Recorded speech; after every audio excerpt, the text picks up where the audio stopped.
Bu holat o'zaro mebel производствосini raqamlashtirish degani. Ya'ni xodimlar o'rtasidagi muloqotni raqamlashtiradi. Hamma bir-birini haligi nima deydi, qayda yuribsan, kim qayda nima qilyapsan degan narsa bo'lmaydi. Bu narsada oxirida buni boshliqni telefoniga ulash imkoniyati ham bor. Telefoniga SMS keladi. Misol uchun qaysidir mana bu raqamdagi birinchi yo 10-chi raqamdagi zakaz mana shu jarayonda ketyapti. Stolyarkada yo shukurkaga chiqdi degan narsani oxirida mana shuni monitorda kuzatish uchun boshliq, rahbar.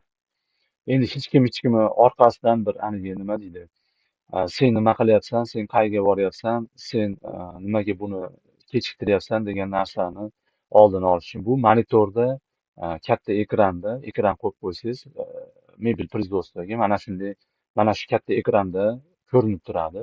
Ya'ni ish jarayoni har bir xodim o'ziga tushgan zakazni nechtaligini va oxirida nechi pul ishlashigacha bo'lgan jarayonni o'zi bilishi mumkin. Oxirida bugun nechi pulga ishladi. Shu jarayonni bilish uchun kerak bo'ladi.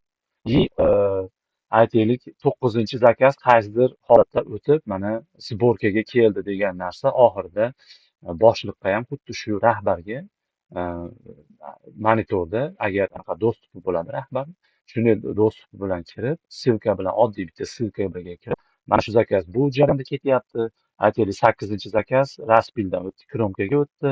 Mana shuni mebel xizmatlashtirish, avtomatizatsiya qilish degan jarayonga mana shu javob bo'ladi, ya'ni raqamlashtirish.